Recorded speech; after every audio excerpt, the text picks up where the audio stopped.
কালকে 2 রাকাত নামাজ পড়বেন, আগামীকাল 2 রাকাত আলাদা।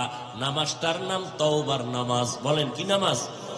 2 রাকাত নামাজ পড়বেন আগামীকাল ইনশাআল্লাহ, আমিও পড়ব, আপনারাও। এশাবাদ দিয়া রাত্রে 2 রাকাত নামাজ তওবার। নিয়ম কি? নামাজ অন্য সিস্টেমেই পড়বেন, শুধু সেজদার সময় নিয়মটা আলাদা। তওবার নিয়তে নামাজ পড়বেন, অন্তরকে আল্লাহর কাছে ছেড়ে দিয়া বলবেন, আল্লাহ আমি আপনার আদালতের আসামি হইয়া দাঁড়াইছি, তওবা করার নিয়তে নামাজে দাঁড়াইলাম। 2 রাকাত নামাজে কয়টা সেজদা হবে? 4টা সেজদা হবে। সেজদায় যখন যাবেন দিলটা নরম করে যাবেন, যাইয়া 3 বার বা 5 বার 7 বার সুবহান রাব্বিয়াল আ'লা বলার পরে এরপরে 3 বার খুব নরম হইয়া 3 বার আমার আল্লাহকে হাজির নাজির মনে করে আপনি সেজদায় গিয়া মনে করবেন, আমার কপাল মাতুয়াইল মসজিদের ফ্লোরের মধ্যে নাই, নবীর হাদিস মতে আমি আমার মাওলার কুদরতি কদমের উপরে কপাল লাগায় দিছি। এইবার আল্লাহকে হাজির নাজির জানিয়া একা একা নির্জনে বলবেন 3 বার। কয়বার? তাসবিহ পড়ার পরে ইয়া রাব্বি গফিরলি, ইয়া রাব্বি গফিরলি, ইয়া রাব্বি গফিরলি, ও রব আমাকে মাফ করে দাও। খুব নরম হইয়া চোখে পানি আনার বাহানা করে আল্লাহর কাছে বলবেন সিজদায় বসিয়া, ইয়া রাব্বি গফিরলি, ইয়া রাব্বি গফিরলি, ইয়া রাব্বি গফিরলি। কয়বার? 3 বার। প্রত্যেক সেজদায় শেষে 3 বার করিয়া এভাবে 2 রাকাত নামাজ পড়বেন। নামাজের পরে নির্জনে হাত উঁচু করিয়া ইস্তেগফার দুরূদ শরীফ পড়ে আল্লাহর কাছে এবার হাত উঁচু করে কাঁদবেন, আল্লাহ আমার জীবনের গুনাহ মাফ করে দাও। নবী কি বলছেন জানেন? এইভাবে নামাজ পড়লে ওই বান্দার সেজদার থেকে মাথা উঠবে না আল্লাহ ক্ষমার ঘোষণা না দেওয়া পর্যন্ত। তার মানে আপনি এই দোয়া পড়ে উঠবেন, এর আগেই আপনার জিন্দেগীর গুনাহ আল্লাহ মাফ করে দিবেন। পারবেন? আল্লাহ আমাকেও তৌফিক দান করেন, আম্মা জানদেরকেও তৌফিক দান করেন, আপনাদেরকেও আল্লাহ তৌফিক দান করেন। কেউ যেন আমরা আমল থেকে বঞ্চিত না হয়ে যায়। ফজরের নামাজের পরে এই রোজার মাস সূরা ইয়াসিন তেলাওয়াত করবেন ফজর পড়িয়া। রাজি আছেন ইনশাআল্লাহ? ও ভাই নিয়ত করেন, তৌফিককে দিবেন। নিয়ত করেন ফজরের পরে কি সূরা ইয়াসিন পরে ঘুমাবেন। এরপরে জোহরের নামাজের পরে এমনি তো কোরআন তেলাওয়াত যা করেন করবেন, কিন্তু আলাদাভাবে জোহরের নামাজের পরে সূরা ফাতাহ, সূরা আর রহমান পড়বেন। আসরের নামাজের পরে সূরা আম্মা ইয়াতাসাআলুন নাবা 30তম পারার প্রথম থেকে সূরাটা পড়বেন। মাগরিবের নামাজের পরে সূরা ওয়াকিয়া পড়বেন। এশার নামাজের পরে সূরা মুলক পড়বেন। রাতের বেলা সময় পাইলে আর একবার সূরা ইয়াসিন পড়বেন। যত পারেন চেষ্টা করবেন কোরআন পড়ার জন্য, আল্লাহর কাছে পড়বেন। আর এই রমজান থেকে চালু করবেন 41 বার ফজরের নামাজের সুন্নাত আর ফরজের মাঝখানে আলহামদু সূরাটা পড়বেন 41 বার। ফরজ পড়ার আগে সুন্নাত পড়ার পরে 41 বার আলহামদু সূরা পড়বেন। শুরু এবং শেষে 11 বার দরুদ শরীফ পড়বেন। ছোট সাল্লাল্লাহু আলাইহি ওয়া আলিহি ওয়াসাল্লাম, সাল্লাল্লাহু আলাইহি ওয়া আলিহি ওয়াসাল্লাম। আবার দৈনিক সময় করে নেবেন একটা টাইম, 50 বার কুল হুয়াল্লাহ সূরা পড়বেন। যে কোনো এক টাইমে পড়বেন প্রতিদিন 50 বার বিসমিল্লাহ সহ, শুরুতে এবং শেষে। এই 50-এর শুরু এবং শেষে 5 বার করে দরুদ। আর 41 বার ইন্না আতাইনা সূরাটা পড়বেন। এটার আগে এবং পরে, শেষে এবং শুরুতে 11 বার করে দরুদ শরীফ পড়বেন। এই আমলটা রমজানে শুরু করেন, পারলে কালকে থেকে শুরু করেন। সহজ, বরকত অনেক বেশি। সহজ, বরকত অনেক বেশি। আল্লাহ আমাদের কবুল করেন। আম্মাজানদেরকেও চেষ্টা করবেন আমলের লাইনে লাগাইতে। এই মহিলাদেরকে কাজে বেশি চাপাইয়া দিবেন না, যে কাজের কারণে তারা ইবাদত করতে পারবে না, এমনটা যেন না হয়। আল্লাহ পাক সবাইকে ইবাদতে মশগুল হইয়া আমার রাসূলের তরিকায় আল্লাহর মুহাব্বতে ইবাদতের তৌফিক দান করেন। সূরা তাওবার ভেতরে আল্লাহ বলেন, ইন্না ইদ্দাতাশ শুহুরি ইনদাল্লাহি 12 শাহরান ফি কিতাবিল্লাহ ইয়াওমা খালাকাস সামাওয়াতি ওয়াল আরদ মিনহা আরবাআতুন হুরুম যালিকাদ-দীনুল কাইয়্যিম। গণনার আকারে বছরে মাস হবে 12। লিখে রেখেছেন আল্লাহ পাক এই কথা আসমান জমিন সৃষ্টির দিন। কোথায়? লৌহে মাহফুজের মধ্যে। অতএব রজবের সম্মান 4 মাসের সম্মান, 12 মাসের মধ্যে 4 মাস আলাদা সম্মানের। এই ঘোষণা কার? আল্লাহ। এই 4 মাসের মধ্যে 1 মাস রজব, যেটা গত মাস চলে গেল, আর বাকি 3 মাস লাগাতার। হজের মাস, আগের মাস, পরের মাস, জিকাদা, যুলহিজ্জা, মুহররম। অর্থাৎ আরবি বছরের প্রথম মাস, আরবি বছরের শেষের 2 মাস, আর রজব শাবানের আগে। তাহলে রজবে বরকত দান করেন, যেহেতু আল্লাহর ঘোষণা রজব দামি। শাবানেও বরকত দান করেন, কারণ শাবানও দামি। যদিও স্পষ্ট কদরের রাতের যেমন স্পষ্ট আয়াত আছে, শাবানের রাতের আয়াত নাই। স্পষ্ট শাবান শব্দ কোরআনে নেই। কদরেরটা আছে, ইন্না আনজালনাহু ফি লাইলাতুল কদর। কিন্তু শাবানের ফজিলতের কথা অনেক মুফাসসিরিনে কেরাম কোরআন শরীফের আয়াতের ব্যাখ্যায় বলেছেন, ইন্না আনজালনাহু ফি লাইলাতিন মুবারাকাহ। আমি কোরআন অবতীর্ণ করলাম বরকতপূর্ণ রাত। এই যে মুবারক রাত, এটার ব্যাখ্যায় অনেক মুফাসসিরিনে কেরাম লিখেছেন এটা লাইলাতুল বারাআত, যেটাকে হাদিসে স্পষ্ট বলা হয়েছে লাইলাতুন নিসফি মিন শাবান।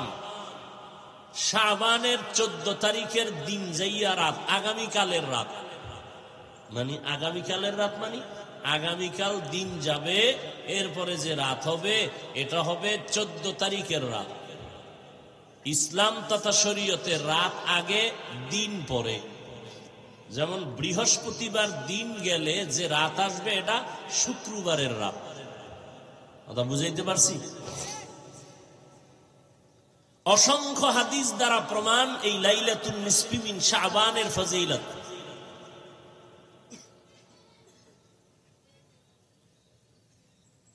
যারা আমলের লাইনে আল্লাহর প্রতি মোহাব্বত রাখেন, সুযোগ আছে আমল করার, ফজিলতের বয়ানও আছে, নিজের থেকে বানানো না। এরা কোনো যুক্তি টুক্তি খুঁজবে না। যেহেতু সুযোগ আছে ইবাদত করার, আল্লাহর পক্ষ থেকে, রসুলের পক্ষ থেকে ঘোষণা আছে, এখানে আর যুক্তি টুক্তির দরকার নাই। আমি আমল না করব কি এটা নিয়ে বিতর্ক করার কিছু আছে? বিতর্ক তারাই করবে যারা আমলে দুর্বল। বলেন, যারা আমলে, যেখানে স্পষ্ট হাদিস আছে, এটা নিয়ে তো বাড়াবাড়ি করার কিছু নেই। আমলের মোহাব্বত থাকলে করেন, হাদিস আছে। এমন তো হাদিস নেই যে নিসফে শাবান, শাবানের 14 তারিখের রাতে ইবাদত করা যাবে না, এমন তো কোনো হাদিস নেই। হাদিস আছে, আপনি বলবেন সেটা জয়ীফ। জয়ীফ বলেন আর সহি বলেন, সহি আর জয়ীফ শব্দটা রসুলের জবানের বা কোন সাহাবায়ে কেরামের জবানের শব্দ না। এটা পরবর্তী সময় হাদিস বিশারদ যারা, এরা এই পরিভাষাগুলো উম্মতের সামনে ব্যক্ত করেছেন হাদিসের মূলনীতি নির্ধারণের ক্ষেত্রে।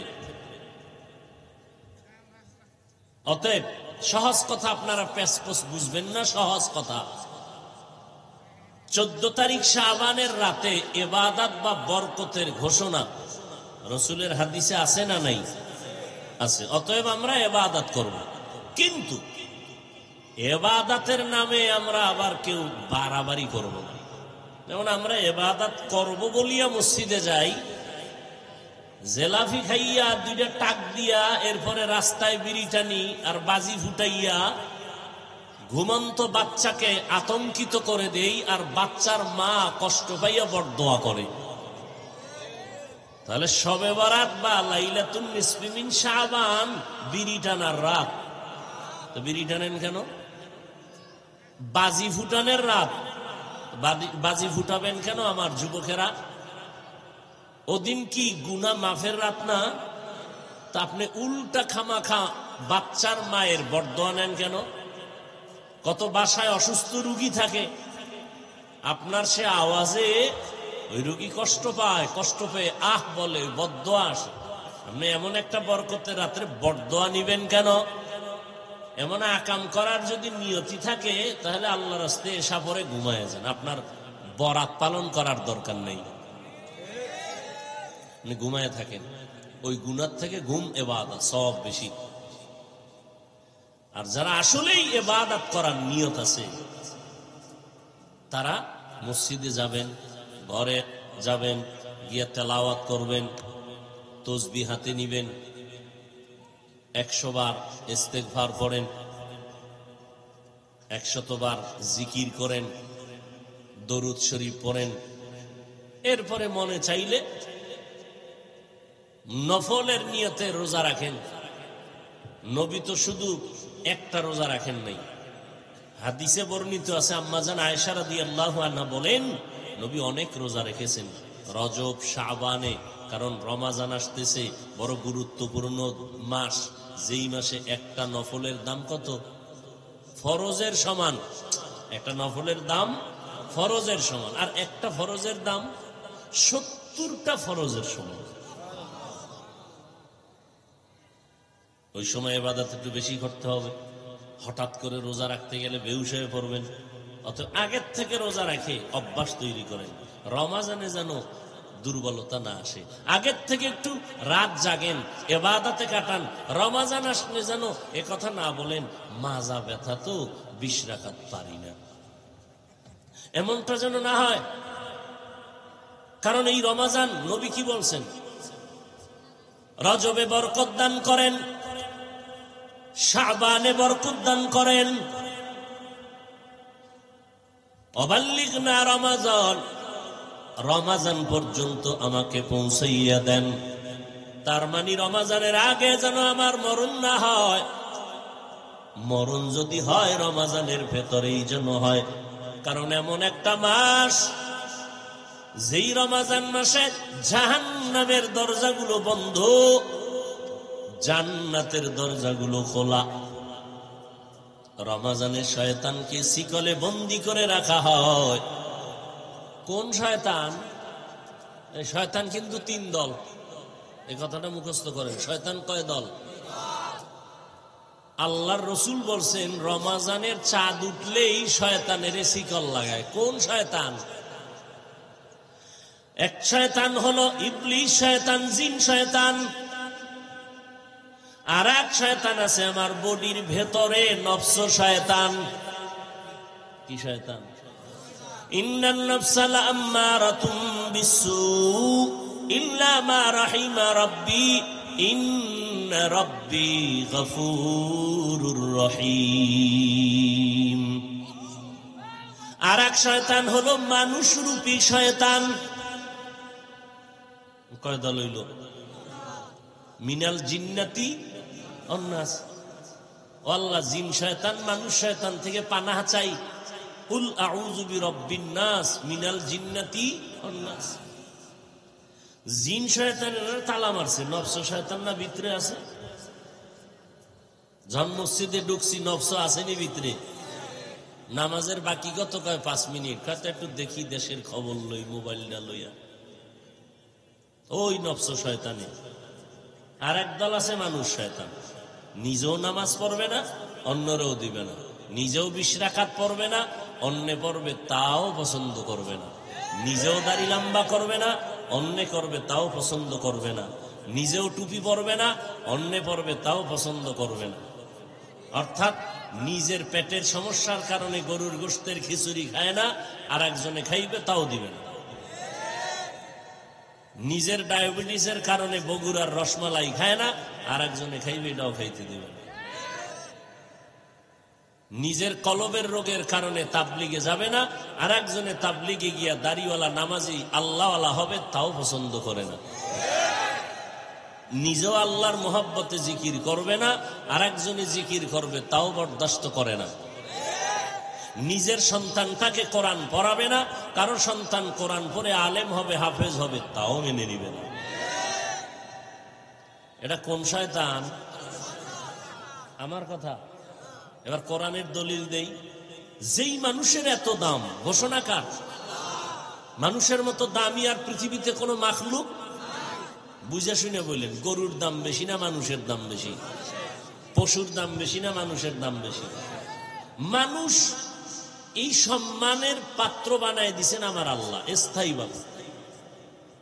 ফেরেশতারও কিন্তু মানুষের থেকে বেশি দাম নাই। নূরের তৈরি ফেরেশতার দাম বেশি না মাটির তৈরি মানুষের দাম বেশি? একজনে বলে অমুকের কণ্ঠ কুকিল কণ্ঠ। কুকিলের কণ্ঠের দাম বেশি না মানুষের কণ্ঠের দাম বেশি? তো কুকিলের লগে মিলাইয়ে কি দাম বাড়াইলো না কমাইল? ইউসুফ নবীরে দেখা মহিলারা হাতের কবজা কাটছে। এই ঘটনা আছে না? না নতুন শুনলেন? শুনিদা কায় বুয়াদ মানন্দ দিদা তোরা দিদা ওয়া ইউসুফরা শুনিদা। ইউসুফ নবীর চেহারার দিকে অপলক দৃষ্টিতে তাকাইয়া এক পর্যায়ে ফল কাটার পরিবর্তে হাতের কবজা কেটে ফেলল মিশরের মন্ত্রী এমপির স্ত্রীরা। কেমন সৌন্দর্য আল্লাহ ইউসুফ নবীকে দিয়েছেন। হাত কেটে ফেলল। ইউসুফ নবীর দিয়ে তাকাইয়া হাতের কবজাটা কেটে ফেলল। কি পরিমাণ ইউসুফ নবীর চেহারার মধ্যে আকর্ষণ, কি পরিমাণ আকর্ষণ! হাত কাটে ফেললো ফল কাটার পরিবর্তে। হুশি নাই।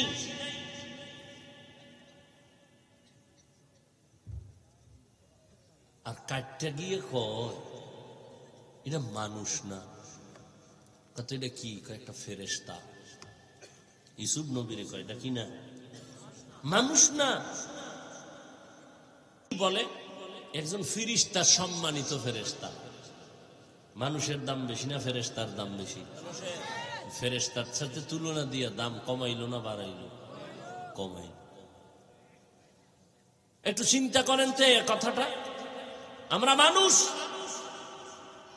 সম্মান বেশি। বানরের সাথে মিলাইলাম, দাম বাড়লো না কমলো? আল্লাহ কয় হ্যাঁ, কিছু কিছু মানুষ আছে এরা বানর না, শুকর না, গরু না, চার পা ওয়ালা জানোয়ার থেকেও খারাপ। সূরা আরাফ 9 পারা। ওয়ালাকাদ যারানা লিজাহান্নামা কাসীরাম মিনাল জিন্নি ওয়াল ইনস লাহুম কুলুবুন লা ইয়াফকাহুনা বিহা ওয়া লাহুম আ'য়ুনুন লা ইউবসিরুনা বিহা ওয়া লাহুম আযানুন লা ইয়াসমাউনা বিহা উলাইকা কাল আনআমি বাল হুম আদাল উলাইকা হুমুল গাফিলুন।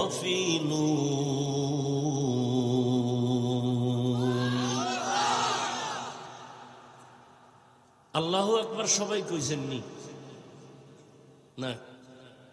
ভয়ে বন্ধ করে দিছেন। আল্লাহু আকবার মানে আল্লাহ সবার ছোট। কত বড়? বাইতুল মুকাররমের মিনারার মতো। বাইতুল্লাহর পাশে যে টাওয়ার আছে এটার মতো বড়। জমজম টাওয়ার আল্লাহ কত বড়।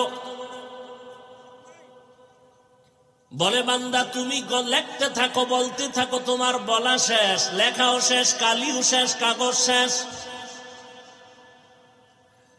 জীবন ভর লিখতে লিখতে লিখতে লিখতে তুমি যেখানে গিয়া কল্পনার সিঁড়ি বন্ধ করে দিবা, কলম বন্ধ করে দিবা, এর থেকেও কল্পনাহীন আমার আল্লাহ বড়। অতএব আমার আল্লাহ বড় মানি ওই আল্লাহর বরত্বরে মাথায় নিয়ে চলো। আল্লাহ যেহেতু বড়, আল্লাহর হুকুমটাও বড়।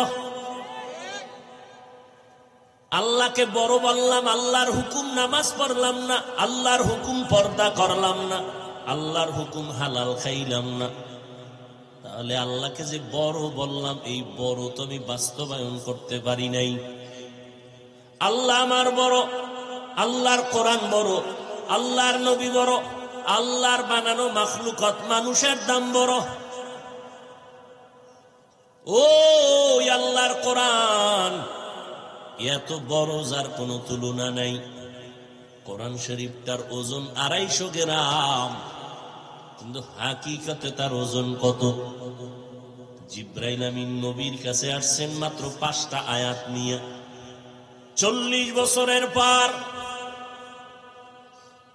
5 আয়াত নিয়ে নবীর সামনে আসলেন। নবীকে বুকের সাথে লাগাইয়া চাপ দিলেন, 5 আয়াত পড়লেন। ইকরা বিসমি রাব্বিকাল্লাযী খালাক, খালাকাল ইনসানা মিন আলাক, ইকরা ওয়া রাব্বুকাল আকরাম আল্লাযী আল্লামা বিল কলম, আল্লামাল ইনসানা মা লাম ইয়ালাম। নবী কয় এত ওজন বেড়ে গেল, মনে হয় 5-7 আসমান আমার মাথার উপরে। মরণের কষ্ট শুরু হয়ে গেল। ডিগ্রি বিগ্রি ছাড়া আমি মুহাম্মদের শরীরে জ্বর উঠে গেল। আমি বের হইয়া ডাইরেক্ট ঘরে চলে গেলাম। খাদিজাকে বললাম, জাম্মিলুনি জাম্মিলুনি, কম্বল দিয়ে আমার আবৃত করে নাও।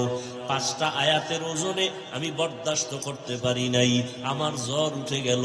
বুখারী শরীফের ইবারাত, নবী বলেন আমার উপরে মৌতের কষ্ট জারি হয়ে গেল, আমি ভয় আছি মরিয়েই যাব। এই 5টা আয়াতের ওজনে এত অসুস্থ হয়ে গেলাম। প্রায় 2-2.5-3 বছরের মধ্যে আর কোন আয়াত নিয়ে জিব্রাইল আসে নাই। 2-2.5 বছর 3 বছর পরে আয়াত নিয়ে নতুন করে জিব্রাইল আবার আসে। ইয়া আইয়ুহাল মুদ্দাসসির কুম ফাআনজির ওয়া রাব্বাকা ফাকাব্বির ওয়া সিয়াবাকা ফাতাহহির। এইভাবে অল্প অল্প অল্প অল্প করে আমি শ্রেষ্ঠ নবী, 40 বছর বয়স আমার হইয়া গেছে, তাহলে আমি কত মজবুত। আবার আমার ভেতরে কোনো দুর্বলতাও নাই, কারণ আমার এই বডিটারে আমার আল্লাহ কুদরতের অপারেশন করছে 4 বার। আমার জিবরাইল এসে আমার বুকটাকে ছিঁড়লেন, কলবটাকে বের করলেন, স্বর্ণের পেয়ালার মধ্যে রাখলেন, জমজমের পানি দিয়ে ধুইলেন, আবার ভেতরে দিলেন, আবার লাগায় দিলেন। রক্ত গেল না, সেলাই লাগলো না, কোনো ব্যথাও পেলাম না। এইভাবে আমার কুদরতের অপারেশন হয়েছে 4 বার, যেটাকে ওপেন হার্ট সার্জারি কয়। তুমি নতুন ওপেন হার্ট সার্জারি করে বাহাদুরি করো, আমার আল্লাহ আমার শ্রেষ্ঠ নবীকে করিয়া সেই নিয়মটা আগে দেখায় দিছেন। সেই নবীকে আল্লাহ কোরআন দিবেন, 40 বছরের উপরে শ্রেষ্ঠ নবী, তারে তো এক রাতে দিলেই হয়। 5 আয়াত দিয়ার খবরই নেই। দীর্ঘ 2-2.5 বছর হয়ে যাওয়ার পরে আবার কিছু আয়াত, এইভাবে করে করে অল্প অল্প করে পুরা কোরআন দিতে সময় লাগছে কত? 23 বছর। আর সেই কোরআন আপনি রাতারাতি হইরা মুফাসসির হয়ে যাবেন, এটা হতে পারে না।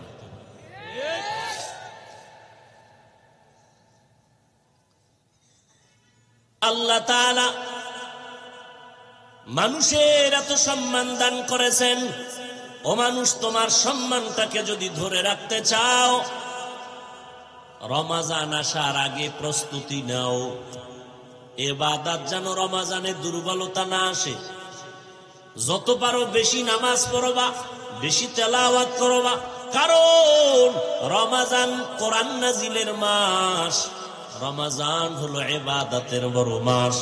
একটা নফল আদায় করবেন, এক নফল আদায়ের বিনিময়ে ফরজের সমান সওয়াব পাবেন। একটা ফরজ আমল করবেন, এক ফরজের বিনিময়ে 70টা ফরজের সওয়াব পাবেন। ভাইয়েরা আমার, অতএব রমজানে ইবাদত কম না বেশি? 8 রাকাত পড়বেন, 20 রাকাত পড়বেন না, এই দুর্বলতা কেন? ইবাদত করবেন আল্লাহ। ওমরে ফারুকের সাথে রাগ কইরা 20 রাকাত পড়বেন না, এটা কেমন কথা? আবু হানিফার মাযহাবের সাথে রাগ করে আপনি 20 রাকাত পড়বেন না, এটা কেমন কথা? কেউ যদি আপনাকে বুঝায় ওমরের আমল থেকে 20 রাকাত শুরু, আমরা মানব না, আপনি জবাব দিবেন, ভাইজান আপনার কথাকে স্যালিউট জানায় দিলাম, ঠিক আছে, আমি 8 রাকাতই তারাবি পড়ে নিলাম, বাকি 12 রাকাত আমি নফল হিসাবে আদায় করে নিলাম। তারপরও হাফেজ সাহেবের তেলাওয়াত এত মজা লাগে, আমি 20 রাকাত পুরা না পড়িয়া যাব না। রমজান ভাইয়াও এত আমলের প্রতি অনীহা ভাব কেন? কত কষ্ট করেছিলেন ইয়াতীম নবী এ রমজানে, ইবাদতে রাত কাটিয়ে দিতেন, কি হবে উম্মত বিনে। কত কষ্ট করেছিলেন ইয়াতীম নবী এ রমজানে, ইবাদতে রাত কাটিয়ে দিতেন, কি হবে উম্মত বিনে। আমরা তো সেই নবীর উম্মত, কেমনে দাও তার সিনাতে আঘাত, মরণের ভয় নাই কি তোমার, কি হবে যে শেষের গতি। ভুলবো না, ভোলা যায় নাকি মাহে রমজানের স্মৃতি। ভুলবো না, ভোলা যায় নাকি মাহে রমজানের স্মৃতি। শাবানে তোর প্রস্তুতি গ্রহণ করেন। যত ব্যস্ততা, রমজানে কোনো ব্যস্ততা রাখা যাবে না। তারাবির নামাজ কমানো যাবে না, নফল কমানো যাবে না। 11 মাস তাহাজ্জুদের সময় পাই না, রমজানে ছাড়ব না। 11 মাস যদি অর্ডার দিতাম, কাউকে অনুরোধ করে বলতাম, রে ভাই প্রতিদিন ফজরের আজানের 1 ঘন্টা আগে উঠে তুমি 2 রাকাত তাহাজ্জুদ পড়বা, বিনিময়ে 5000 টাকা নগদ দিব। রমজান ছাড়া 11 মাসে টাকার লোভে পড়ে কিছু বাঙালি ফজরের আজানের 1 ঘন্টা আগে উঠিয়া 2 রাকাত পড়তো, 2-3 দিন পড়ার পরে বলতো টাকা ফিরায় নাও, আমার দ্বারা সম্ভব না। কিন্তু রমজান এমন এক বরকতের মাস, সাহারি খাওয়ার পুরা টাইম হলো তাহাজ্জুদের টাইম। ফজরের সময় আমার আল্লাহ প্রথম আসমানে আসি বলেন নাই, জোহরের নামাজে আসেন বলেন নাই, আসরের নামাজের সময় আমার আল্লাহ প্রথম আসমানে আসেন বলেন নাই, মাগরিবের নামাজে আমার আল্লাহ প্রথম আসমানে আসেন বলেন নাই, এশার নামাজে আসেন বলেন নাই। আল্লাহ বলেন, ও গোলাম, এমন একটা রাত নাই যে রাতের শেষ ভাগে তাহাজ্জুদের সময় আমি প্রথম আসমানে আসি না, এমন একটা রাত নাই। আমি কিছু নিতে আসি না, আমি আমার বান্দা বান্দিরে দেওয়ার জন্য আসি। আল্লাহ তো হাজির নাজির সব জায়গায় উপস্থিত, তার আবার আসা যাওয়া কিসের? আল্লাহ সব জায়গায় আছে না? তা আল্লাহ আসেন আর যান, যে হাজির নাজির সে কখনো আসা যাওয়া নাই তার, সে সব জায়গায় উপস্থিত। যে সব জায়গায় উপস্থিত সে সব জায়গায় হাজির নাজির, সে সব কিছু দেখেন উপস্থিত হইয়া, তার কোনো আসা যাওয়া নাই। আর যার আসা যাওয়া আছে সে হাজির নাজির না। বুঝেননি কথা? আল্লাহ কি হাজির নাজির, সব জায়গায় উপস্থিত, সব সময় উপস্থিত, সব কিছু দেখেন কে? এই জন্য আল্লাহর কোনো আসা যাওয়া নাই। আর যার আসা যাওয়া আছে তার হাজির নাজির হওয়ার সুযোগ নাই। কথা বুঝেনি? হাজির নাজির মানে সব সময় সব জায়গায় উপস্থিত। তিনি কে? ভালো করে মনে রাখবেন, যে সব জায়গায় হাজির নাজির সে, তার কোনো আসা যাওয়া নাই। আর যে আসবে আর যাবে তার হাজির নাজির হওয়ার উপায় নাই। আমার আল্লাহ আসেন যান এই কথা বলল কেন? তো আল্লাহ তো সব জায়গায় হাজির। আল্লাহ কেন বললেন? নবীর হাদিসে স্পষ্ট, প্রথম আসমানে আল্লাহ প্রতিদিন ভোর রাত্রে আসেন। এটা ভিন্ন আলোচনা। ভাইরা আমার, যেটা বুঝাইতে চাই, আমি যেটা বুঝাইতে চাইলাম যে ভোর রাতের গুরুত্ব কত। ফজরেও না, জোহরেও না, আসরেও না, মাগরিবেও না, এশায়ও না। কখন? অতি গভীর হয় রজনী যখন, নীরবে প্রভুর নাম জপিও তখন। প্রভুর করুণা যদি পাইবারে চাও, গভীর রাতে উঠে প্রভুর গুণগান গাও। এমন একজন আল্লাহওয়ালা খুঁজে পাবেন না দুনিয়ায় যে ভোর রাতে কান্না ছাড়া ওলি হয়ে গেছে। গভীর রজনীতে আমার আল্লাহর সাথে কথা না বলে আল্লাহর ওলি হয়ে গেছে। ওই টাইম বড় বরকতের টাইম। 11 মাস আপনি সুযোগ পান নাই, ব্যবসার ঝামেলার কারণে ঘুমেরই টাইম নেই, ভোর রাত্রে উঠবেন কখন?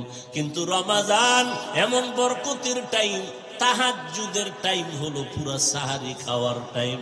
কিন্তু বাঙালি এত খাওয়া খায়, খাইতে খাইতে আজান ঠেকায় দেয়, তাহাজ্জুদ পড়ার সময় হয় না। কি যুবকেরা, রোজাই রাহি না, তাহাজ্জুদ আর করি কি? মাঝে মাঝে আম্মাজান ডাক দিলে আব্বায় ধমক দিয়ে আবার ঘুম পাড়ায় দেয়। খবরদার রোজা রাখবা না, চেহারা নষ্ট হয়ে যায়। ওই আব্বাজানদেরকে যদি বলি, ও বাবারা, রমাজানে রোজা রাখলে সন্তানের চেহারা নষ্ট হবে, অথচ আপনার সন্তান গজবের মোবাইলের দিয়ে তাকাইয়া সারা রাত কবিরা গুনাহ করিয়া চেহারা যে নষ্ট করে ফেললো, বলো কোন মেডিসিন দিয়া ভালো করবা?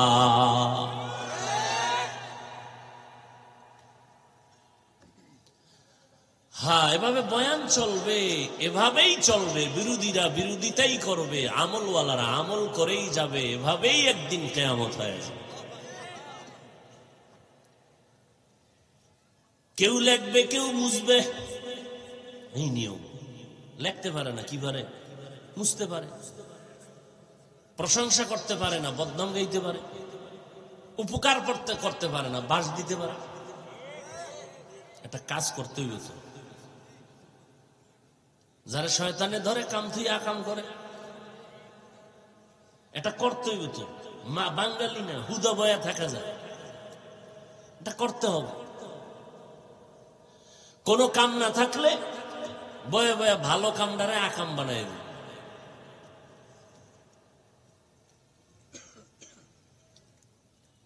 আল্লাহর নবী বলেন, ও উম্মতেরা, প্রস্তুতি গ্রহণ করো, রমাজানে যেন দুর্বলতা না আসে। ঘুম থেকে উঠিয়া সাহারি খাবেন, একটু আগে উঠিয়া ওযু বানায় 2 রাকাত নামাজ পড়ে আল্লাহরে কইবেন, আল্লাহ আমার ব্যবসায় বরকত বাড়ায়া দাও। আল্লাহ তো বলেন যে তুই চাবি আমি দিয়ে দেব, আমি দেওয়ার জন্য আসি, নেওয়ার জন্য আসিনি। ও বান্দা তোমার চাকরি দরকার, বলো আমি ব্যবস্থা করে দিব। আল্লাহ আইয়ে কইব যে কাগজ দে, আমি জমা দিয়েই। ওরে তোমার কাগজ যিনি জমা নিবেন, যে সাইন দিবেন, আল্লাহরে রাজি কইরা যদি চলো, আল্লাহ কুদরতি ভাবে তার অন্তরে তোমার উপরে মায়া বাড়ায় দিবে, গায়বী ভাবে মোহব্বত বাড়ায় দিবে। কারণ অন্তর কন্ট্রোল করেন আমার আল্লাহ। কে কন্ট্রোল করেন? আল্লাহ। আল্লাহর কাছে তাহাজ্জুদ পড়ে বলবেন, আল্লাহ আমার সন্তান কথা শুনে না, তুমি তাকে বাধ্যগত করে দাও। হুজুর গদারে যেই পরিমাণ দোয়া চাইছেন, এর 10 ভাগের 1 ভাগ যদি আল্লাহরে কইতেন তাহাজ্জুদে, কত আগে কাম হয়ে যেত। হে তাবিজের লগে মসজিদের বারান্দায় ডেলি বয়ে থাকে, একটা তাবিজ দেন, সন্তান কথা শুনে না। তাবিজ যখন দিছে আরো গরম হয়ে গেছে।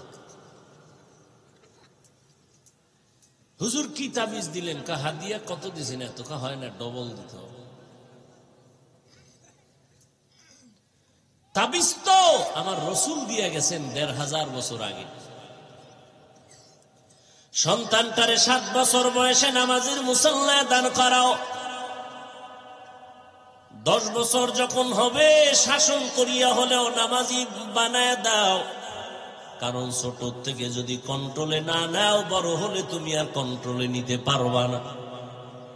ও যুবক, যুবক ছেলেটা বাবার কাছে গিয়ে কয়, সন্ধ্যাবেলা 10,000 টাকা দাও।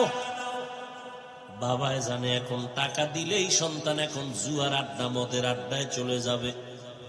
বাবায় বলে, না, তোরে একটা টাকাও দেওয়া হবে না।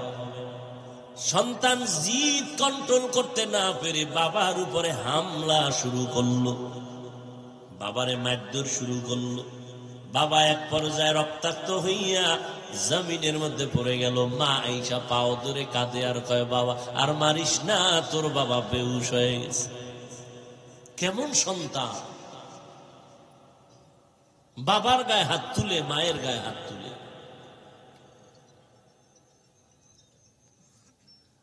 এই সন্তান জমিনের মধ্যে অভাব নাই। সন্তান মা বাবারে জবাই করে দিল, কারণ মা বাবার গুরুত্বই সন্তানটারে ছোট থেকে বুঝানো হয় নাই। আমরা এখন বক্তা বক্তা ভাব নিয়ে চলি, কিন্তু এখনো চেষ্টা করি মুরব্বীরে সম্মান দেওয়ার জন্য, জুতাটা বাঁকা হয়ে থাকলে সোজা করার জন্য, জুতাটা আগাইয়া দেওয়ার জন্য, পানি আগায় দেওয়ার জন্য এখনো চেষ্টা করি। কারণ ছোট থেকে শিক্ষা পাইছি, মুরব্বীদের একটু খেদমত করলে দোয়া পাবো। দোয়া বড় মূল্যবান সম্পদ। এই মূল্যবান সম্পদটা ছাত্র এটা উপলব্ধি করতে না পারার কারণে শিক্ষকের সাথে বেয়াদবি করে। আর আমরা ছোট থেকে আদব শিক্ষা পেয়েছি, শিক্ষকের সাথে কখনো বেয়াদবি করা যাবে না, কথা মুখ লাগায় বলা যাবে না, গরম চোখে তাকানো যাবে না। আমরা এখনো সম্মান করি, এখনো বেয়াদবি করি না। অজান্তে বেয়াদবি হয়ে গেলে মাপ চাই, হুজুর মাপ করে দেন। কারণ আমার আব্বা আম্মা আমারে মানুষ বানাইতে পারে নাই, আমার শিক্ষক আমারে মানুষ রূপে গড়াইয়া দিয়েছেন। ওই শিক্ষকের আমি সম্মান করব না তো জমিনে কারে সম্মান করব?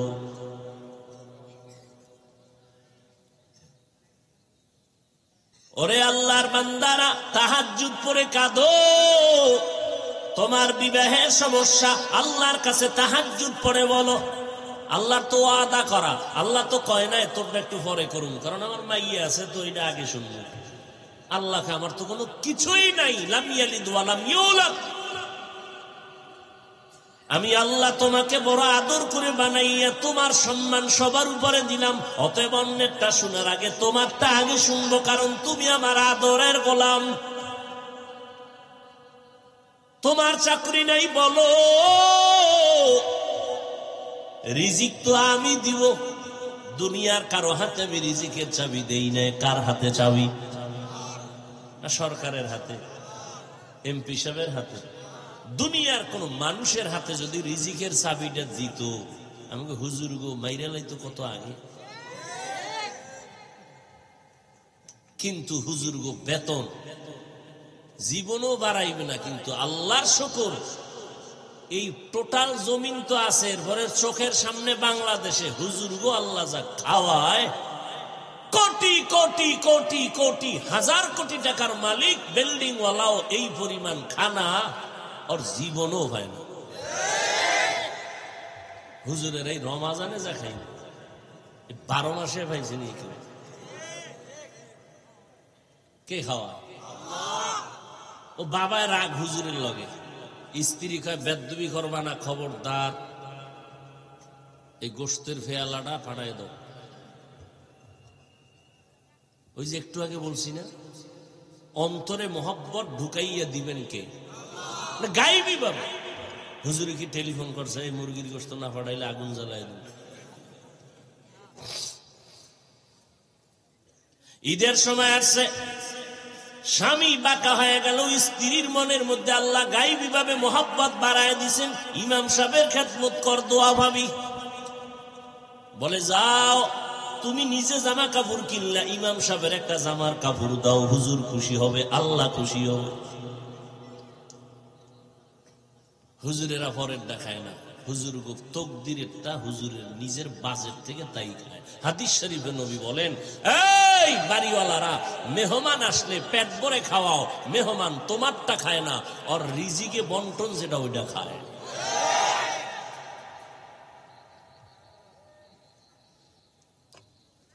মেহমান আসা ভালো লক্ষণ, বরকতের পরিচয়।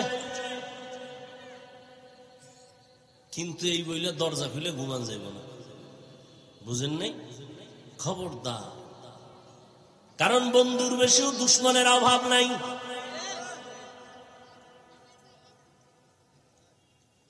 আল্লাহর কাছে চাইবেন, আল্লাহ চাকরির ব্যবস্থা করে দাও। এই যে করোনা গেল, চাকরিজীবীর চাকরি নাই, ব্যবসায়ীর ব্যবসা নাই, স্কুল বন্ধ, কলেজ বন্ধ, সব লেখাপড়া বন্ধ, গোটা দুনিয়াটাকে নিস্তব্ধ করে ফেললো করোনা। লেখাপড়া বন্ধ, ফাঁকে ফাঁকে শুধু আওয়াজ পাই অটোপাস অটোপাস অটোপাস।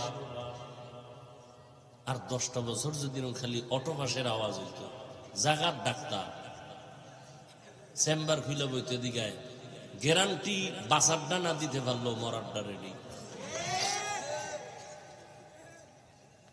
এবার আপনারা বলেন, এত মহামারী গেল সোনার বাংলায়, একটা মাদ্রাসাও বন্ধ হয় নাই, আল্লাহর শুকর। মাস্কের উপরে মাস্ক, ট্রিপল মাস্ক। করোনার লাশ, বাবায় মারা গেছে, ছেলেরা ধরে না করোনা। আমার দেশের পুলিশ বাহিনী আইসা খবর পাইয়া টাইনা নিয়া হসপিটালে নিয়ে গেল, কি জানি করলো না করলো, এটা ভিতরে তারা ধরে নিল।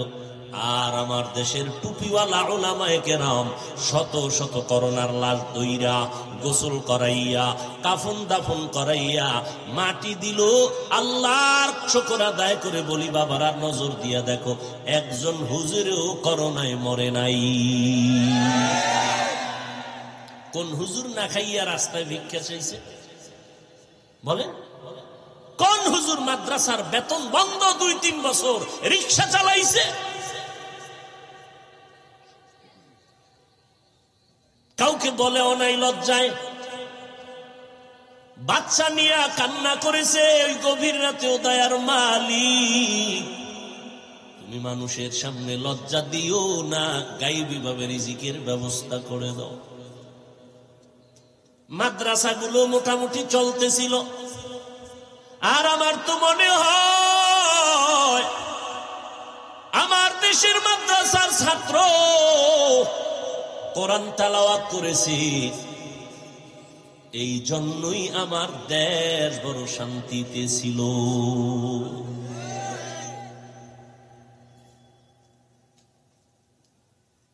ইবাদতের মধ্যে যদি আরো সুযোগ পাইতো, আরো মানুষ শান্তিতে থাকত। শান্তি দিবেন কে? না, সহজ কথা বুঝবেন না, আর কে বুঝাবে? বুঝবেন না, ইচ্ছা করে বুঝবেন না তো কে বুঝাবে? মোবাইলওয়ালা মোবাইলটা চালাইবেন কেমনে? বানানোওয়ালা একটা ক্যাটালগ দিচ্ছে। আপনি পন্ডিতি করে যদি বলেন এটারে বিদ্যুতের সাথে চার্জ দেওয়া যাবে না, তো কি কয় যে কুসুম গরম পানিতে 10 মিনিট ভিজাইয়া ফুল চার্জ দিবে। জমিন আল্লাহর, আসমান আল্লাহর, আপনাকে বানাইছে আল্লাহ নাপাক পানির থেকে বানাইছে। গোশত, হাড্ডি, গোশত, রক্ত আল্লাহ এভাবে আপনাকে বানাইলেন। এরপরে আপনার জীবনটা পরিচালনার জন্য সব থিওরি দিয়ে দিলেন, রসুলের সুন্নত, কোরআন। আপনি মন গড়া মানবেন, আপনি শান্তি পাবেন কিভাবে?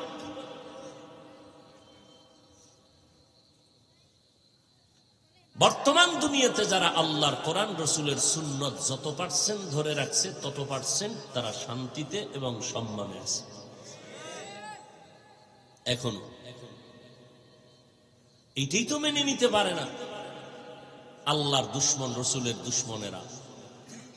আমরা গরিব, মুসলমানেরা গরিব, অস্ত্র নাই, টাকা নাই, এরপর অস্ত্রধারী সন্ত্রাসীরা, টাকাওয়ালারা মুসলমানকে ভয় করে।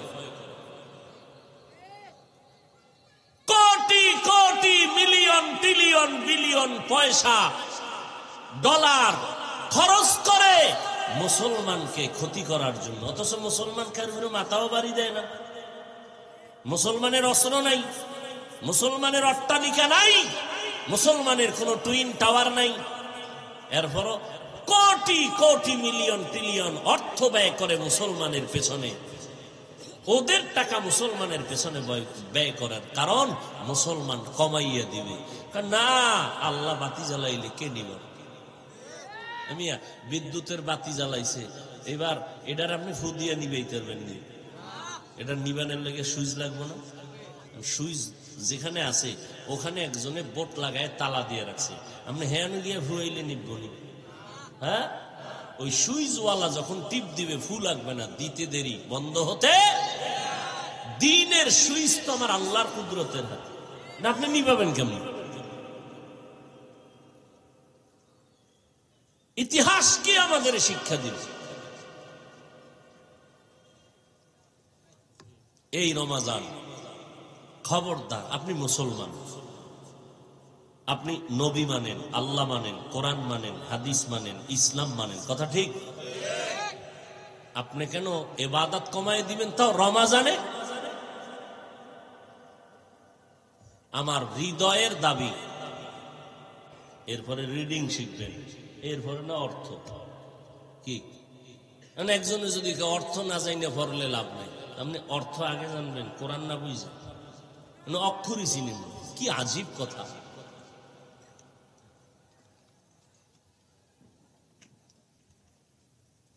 এরপরে রোজাদারের জন্য আর একটা সুসংবাদ, ইফতারির টাইমে দোয়া কবুলের সময়। আমরা বাঙালির এই সময় একটা টাটকা বাজার মিলে এলায়, বাজার, ঘরের ভিতরেও বাজার, মসজিদেও বাজার। মসজিদে তো বেরোজাদারের ধাক্কায় রোজাদার চান্সই হয় না। জীবনে টুপি না পড়লো বেরোজাদার, এই সময় বইয়া ওই বুটমুড়ির প্লেট লয়ে বয়ে গেছে। ভাই ভাই একটা বুট খায়, আজানের বাকি এখনো 10 মিনিটও বুট খাইতেছে। কি ওখানে নুন দেখি। আর রোজিদ দিয়া তো রোজাদারের মাথা গরম, কারণ যেই সারাদিনের ক্ষুধা, চিন্তা করছে 3 প্লেট দিলেও তো আমার একার হবে না, এদিকেও যদি আবার খাইয়ালায় আগে।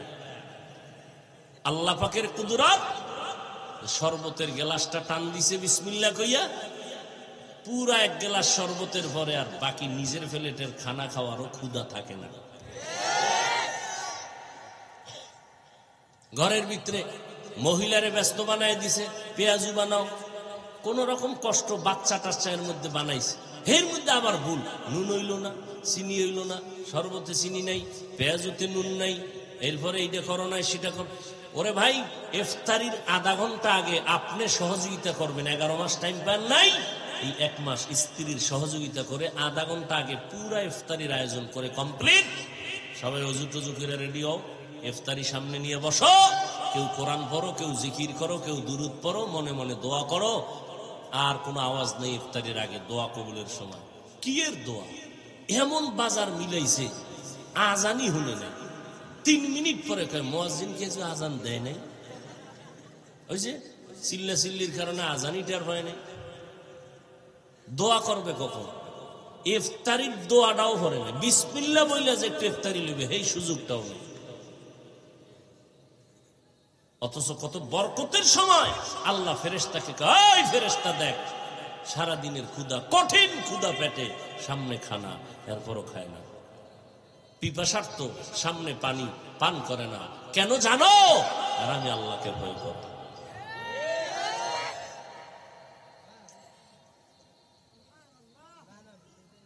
এজন্য ইফতার দোয়া কবুলের সময়, এই সময় মসজিদেও না, ঘরেও না, কোনো জয়জামেলা, কোনো কাজ যেন না থাকে, চিৎকার না থাকে, দোয়া চলবে। দোয়া তেলাওয়াত করবেন, পারবেন না ইনশাআল্লাহ? এই যারা ছেলে মেয়ে বয়স্ক হয়ে গেল, এরা যদি নামাজ রোজা না করে, আব্বা আম্মাদের কিন্তু উপায় নেই, আল্লাহর আদালতে গ্রেফতার হতে হবে। কোরআন শরীফের আয়াত। হেলায় হেলায় আপনি অবহেলা করবেন না যে আমার ছেলে রোজা না রাখলে সমস্যা কি, বড় হয়ে রাখবে, জীবনেও না। একটা রোজা কাজা করলে হক আদায় হবে ঠিক, কিন্তু আজীবন রোজা রাখলেও এই একটার বরকত আসবে না। একটা রোজার দাম কত জানেননি? নবীজি বলেন, একটা জন্মগত কাক ডানা মেলে উড়তে থাকে জন্ম থেকে, সামনের দিকে যাইতে যাইতে বিরামহীন ভাবে উড়িয়া বুড়া হইয়া মরিয়া গেছে। এই পরিমাণ উড়লে কত দূর যেতে পারে, মানুষের আকল ধরবে না কত দূর গেল। নবী বলেন, একটা রোজার বিনিময়ে এই বান্দাকে আমার আল্লাহ জাহান্নাম থেকে তত দূরে সরায় দেয়। রোজাটা রোজার মতোই তুইব না কি? রোজার ইফতারি খুইলা একামতের আগে বিড়ি 2টা নাই, সারাদিন পাগল হয়ে আসিল। আমাকে পান করে রাও, একামতের আগে 2-3 পান শেষ। কি বিড়ি? এরপরে তারাবি নাই, রোজা রয়ে খেলে ক্যারাম বোর্ড, লুড্ডু, এরপরে মোবাইলের অপরাধ তো আছেই।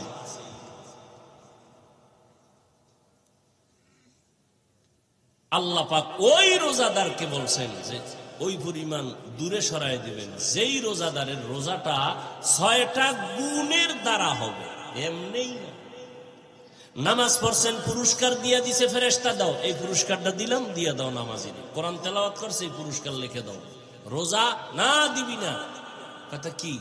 এর পুরস্কার আমি আল্লাহ নিজে রোজাদারের হাতে দিব হাসরের দিন। আর এক অর্থ, আমি এই রোজাদারের জন্য হয়ে গেলাম।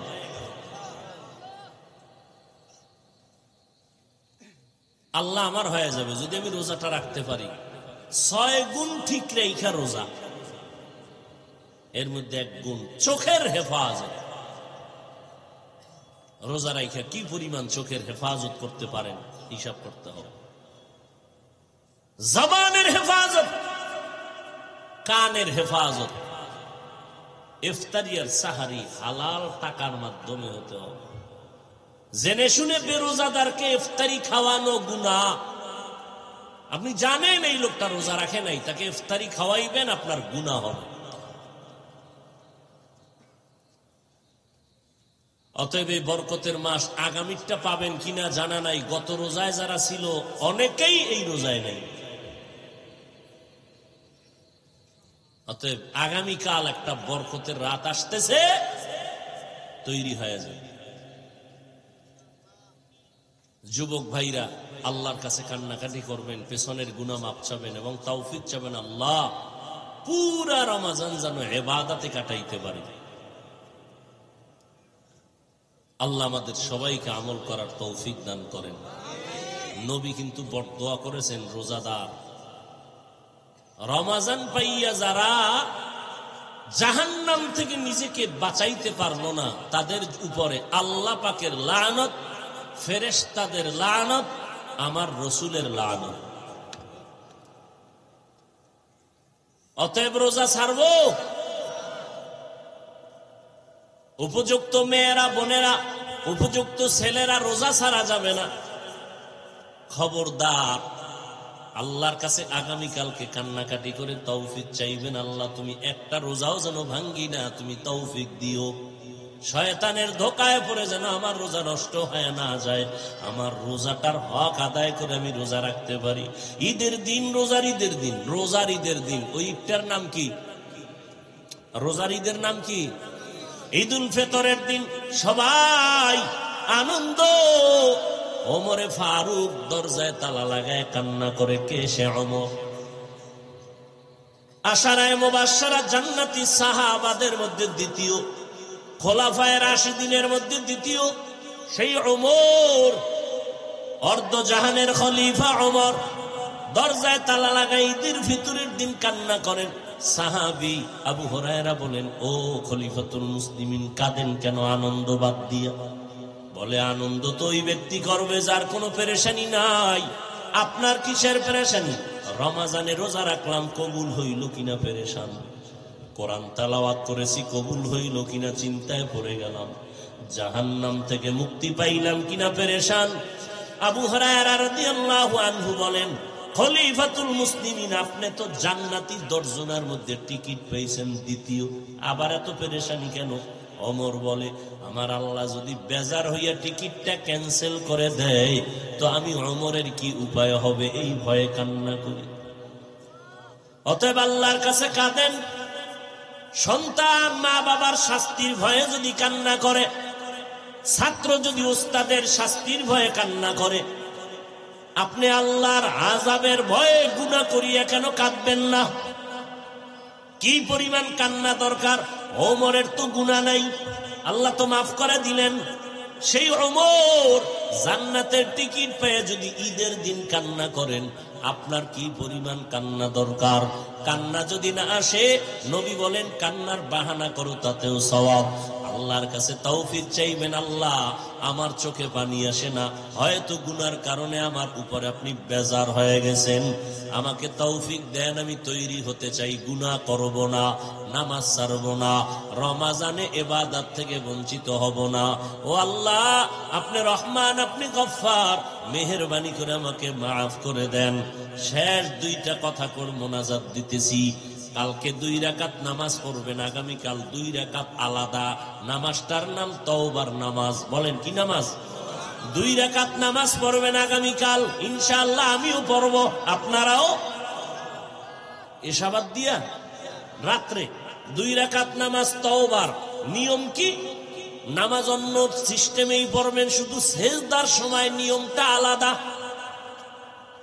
তওবার নিয়তে নামাজ পড়বেন, অন্তরকে আল্লাহর কাছে ছেড়ে দিয়া বলবেন, আল্লাহ আমি আপনার আদালতের আসামি হইয়া দাঁড়াইছি, তওবা করার নিয়তে নামাজে দাঁড়াইলাম।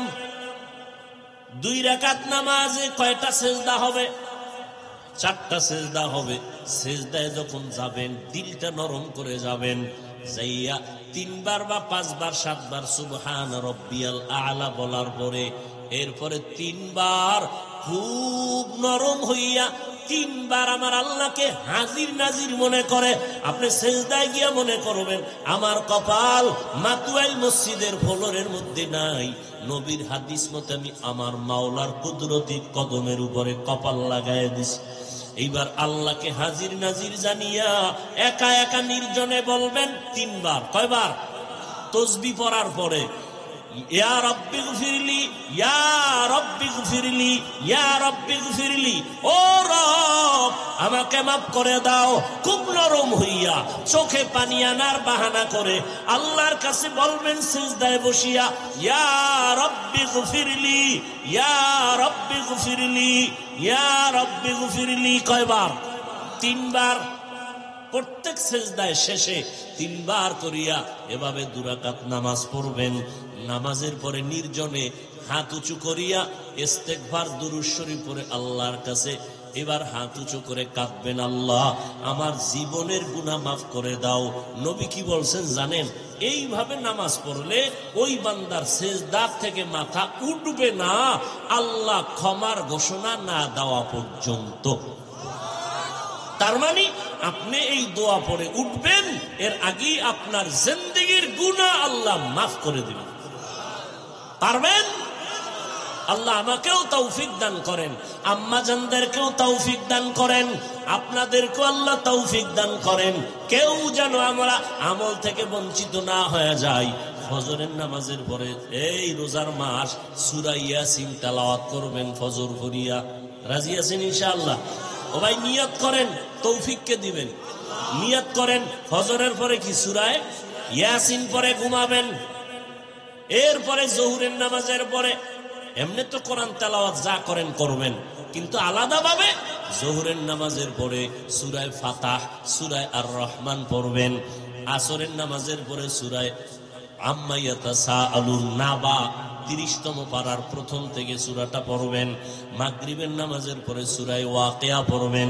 এশার নামাজের পরে সূরা মুলক পড়বেন। রাতের বেলা সময় পাইলে আর একবার সূরা ইয়াসিন পড়বেন। যত পারেন চেষ্টা করবেন কোরআন পড়ার জন্য, আল্লাহর কাছে পড়বেন। আর এই রমজান থেকে চালু করবেন 41 বার ফজরের নামাজের সুন্নাত আর ফরজের মাঝখানে আলহামদু সূরাটা পড়বেন 41 বার। ফরজ পড়ার আগে সুন্নাত পড়ার পরে 41 বার আলহামদু সূরা পড়বেন। শুরু এবং শেষে 11 বার দরুদ শরীফ পড়বেন। ছোট সাল্লাল্লাহু আলাইহি ওয়া আলিহি ওয়া সাল্লাম, সাল্লাল্লাহু আলাইহি ওয়া আলিহি ওয়া সাল্লাম।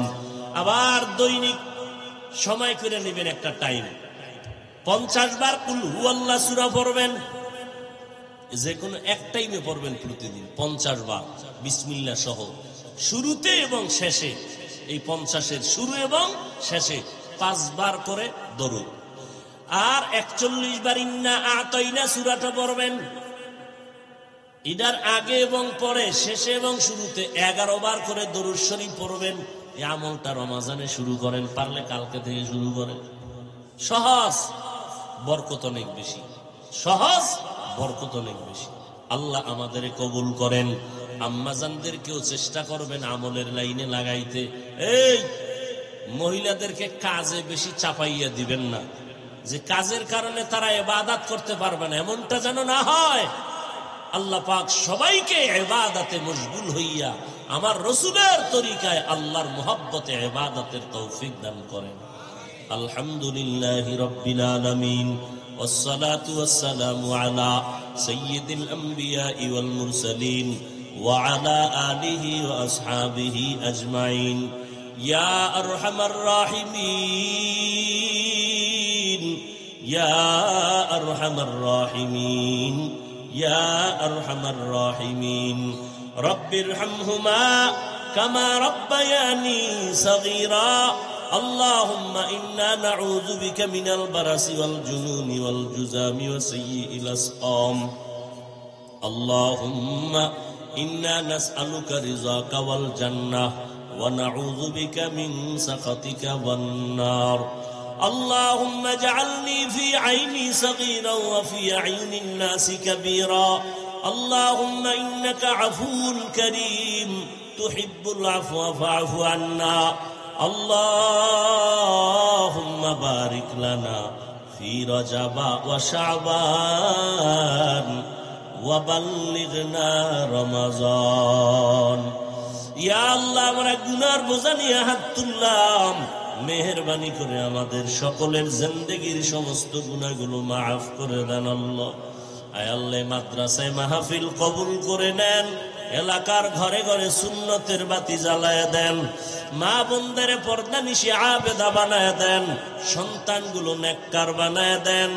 আয় আল্লাহ, মুরব্বী হাজী সাহেব, ওলামায়ে কেরাম, চাকরিজীবী, ব্যবসায়ী, যুবক, ছাত্র ভাই সবাইকে কবুল করে নেন। আয় আল্লাহ, 5 ওয়াক্ত নামাজি, কোরআন পড়নেওয়ালা বানায় দেন, সকলের কামাই রুজিতে হালাল ভাবে বরকত বাড়ায় দেন। হারাম থেকে হেফাজত করেন। আয় আল্লাহ চলার পথে ইজ্জতের সাথে হেফাজত করেন। আয় আল্লাহ বরকতের রাত ইবাদতে কাটানোর তৌফিক দান করেন। আয় আল্লাহ রমজানের হক আদায় করে আমাদেরকে আমলে লাগায়া দেওয়ার তৌফিক দান করেন। আয় আল্লাহ তাআলা মেহেরবানি করে সারা দুনিয়াবাসীকে মাফ করে দেন, বাংলাদেশ শান্তির দেশ বানায় দেন, প্রশাসনিক ভাবে যারা কাজ করে দিনদার বানায় দেন। আয় আল্লাহ সরকার বাহাদুর থেকে সকল জনপ্রতিনিধিদেরকে দিনদার বানায় দেন, পরস্পরে হিংসা দূর করে মোহাব্বত বাড়ায় দেন, ইসলামের ব্যানারওয়ালা দুশ্মন থেকে হেফাজত করেন। আল্লাহ আহলে হকের ব্যানারে বিজয় দান করেন। আয় আল্লাহ মিথ্যা মামলায় জড়িতদের মুক্তির ব্যবস্থা করে দেন। আল্লাহ আয় আল্লাহ উলামা তোলাবা উম্মতের অন্তরে ইজ্জত মুহাব্বত রুউব বাড়ায়া দেন, ইলম হিলিম হিকমত আমলে বরকত বাড়ায়া দেন। আয় আল্লাহ আওয়াজে কথার ভিতরে আল্লাহ ইতিদালের সাথে আপনি রুহানিয়তে স্পষ্টতা বাড়ায়া দেন। আল্লাহ আয় আল্লাহ সুন্নাত ওয়ালা জিন্দেগি দান করেন। আমরা যারা হাত তুলেছি জানি না মা বাবা যাদের দুনিয়াতে নাই, আয় আল্লাহ সমস্ত কবরওয়ালাদের জান্নাত দান করেন। যারা বেঁচে আছেন হায়াত বাড়ায় দেন। আম্বিয়ায়ে কেরাম, সাহাবায়ে কেরাম, শুহাদায়ে কেরাম, আউলিয়ায়ে কেরাম, আসাতেজায়ে কেরামের মাকাম জান্নাতে উঁচু করে দেন। আয় আল্লাহ নেক আমলের তৌফিক দান করেন।